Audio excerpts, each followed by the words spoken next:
Out here, it's not only the amazing views, but the way time stretches out a little longer and how the breeze hits just right at the summit. With All Trails, you can discover nature's best with over 450,000 trails around the world. Download the free app today. Bonjour, ici Patrick Pierrat, éditeur d'InfoBref. Voici l'essentiel des nouvelles en ce vendredi 23 mai. Près de la moitié des Québécois n'ont pas accès à un service de premier répondant. Selon un rapport du Vérificateur général du Québec, en septembre dernier, 70% des municipalités ne disposaient pas de premier répondant prêt à intervenir en cas d'urgence. Ces municipalités abritent environ la moitié de la population du Québec. Les premiers répondants, qui ont reçu une formation avancée en secourisme, arrivent en général plus vite que les ambulanciers lors d'une urgence médicale. Le vérificateur général souligne qu'une réponse rapide permet de réduire le nombre de décès, le risque de séquelles à long terme et la période et les dépenses d'hospitalisation. Le gouvernement américain retire à l'université Harvard ses étudiants étrangers. Il a révoqué hier le droit de la prestigieuse université américaine, située à Boston, d'accueillir tout étudiant étranger. Cette décision s'applique immédiatement. Harvard ne peut plus accueillir de nouveaux étudiants étrangers et les étudiants actuels doivent être transférés vers d'autres universités ou quitter le pays. Les étudiants étrangers comptent actuellement pour plus d'un quart des effectifs étudiants d'Harvard. L'administration Trump avait déjà coupé plus de 2 milliards de dollars américains de subventions à l'université. À Washington, 2 employés de l'ambassade israélienne ont été abattus. Un jeune couple qui travaillait à l'ambassade d'Israël aux États-Unis a été tué mercredi soir devant le musée juif de Washington, situé à proximité du Capitole. Ils quittaient un événement d'une organisation juive lorsqu'un homme a ouvert le feu sur eux. Selon un témoin cité par l'agence Associated Press, l'homme est ensuite entré dans le musée, s'est identifié comme le tueur et a crié plusieurs fois « Libérez la Palestine !» Il a été arrêté sur place et inculpé pour meurtre au premier degré. Les ministres des Finances du G7 affichent leur unité. François-Philippe Champagne vient d'accueillir pendant 3 jours à Banff, en Alberta, ses homologues de France, du Royaume-Uni, de l'Allemagne, de l'Italie, du Japon et des États-Unis. Les gouverneurs des banques centrales des pays du G7 étaient également présents. Les ministres des Finances ont signé hier à l'unanimité une déclaration dans laquelle ils estiment que l'incertitude liée aux politiques économiques a diminué depuis l'annonce des tarifs douaniers américains. Ceci dit, dans la déclaration, ils ne font pas directement référence à ces tarifs douaniers. Les ministres assurent aussi dans la déclaration qu'ils travailleront ensemble pour réaliser de nouveaux progrès. Les chefs d'État des pays du G7 se rencontreront en Alberta du 15 au 17 juin. Les micro-distilleries québécoises veulent plus de liberté pour vendre leurs produits. Selon une étude publiée par l'Union québécoise des micro-distilleries, les lois qui encadrent la production et la vente de spiritueux font perdre chaque année environ 40 millions de dollars aux producteurs québécois. Le regroupement demande au gouvernement de réduire la majoration de la SAQ.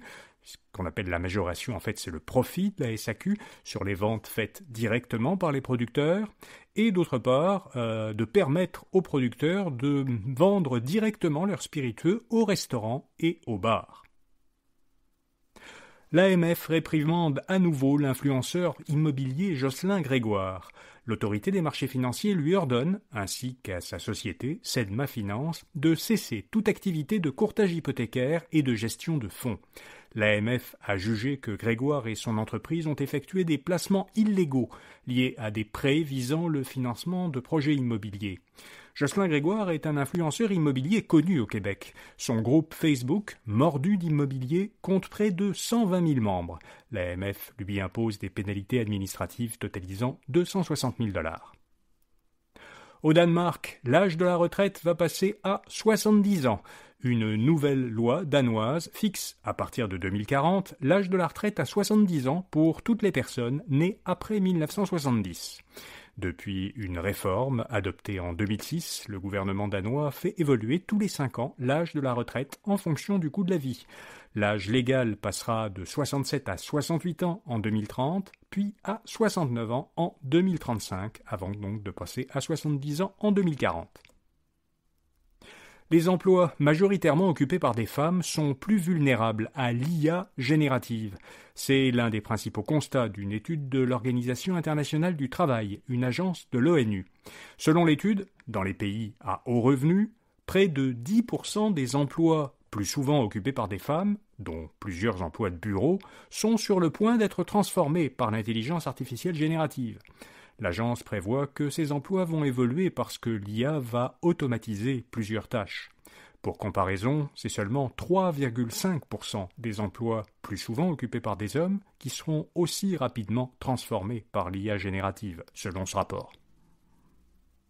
Des PDG utilisent désormais des avatars générés par l'IA pour présenter les résultats trimestriels de leur entreprise.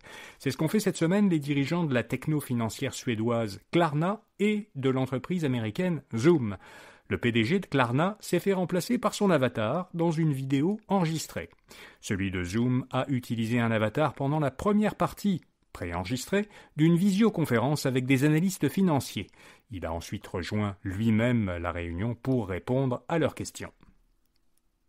Et puis le cow-boy fringant J.F. Posé va sortir un premier album solo et partir en tournée. Le guitariste et principal auteur-compositeur du groupe Les Cow-Boys Fringants a annoncé la sortie à l'automne prochain de son premier album solo, composé de 11 titres inédits. J.F. Posé présentera son spectacle, Les Amours de seconde main, lors d'une tournée d'une vingtaine de dates qui débutera en rodage en décembre prochain. Il a précisé qu'il reprendrait des chansons des Cow-Boys Fringants qu'il a lui-même composées. Voilà, vous savez l'essentiel. Comme chaque vendredi, on publie dans l'infolettre InfoBref Matin une courte sélection des meilleurs rabais de la semaine disponibles en ligne. Vous la trouverez à infobref.com ou en suivant un lien vers cette rubrique dans les notes de cet épisode. Bonne fin de semaine et à lundi matin. Why choose a Sleep Number smart bed? Can I make my side softer? Can I make my side firmer? Can we sleep cooler? Sleep Number does that. Cools up to 8 times faster and lets you choose your ideal comfort on either side. Your Sleep Number setting. It's the Sleep Number Everything Smart Bed sale. Every smart bed and base are on sale during our Memorial Day event. Up to 50% off, plus free home delivery. Limited time. Exclusively at a Sleep Number store near you. Learn more at sleepnumber.com.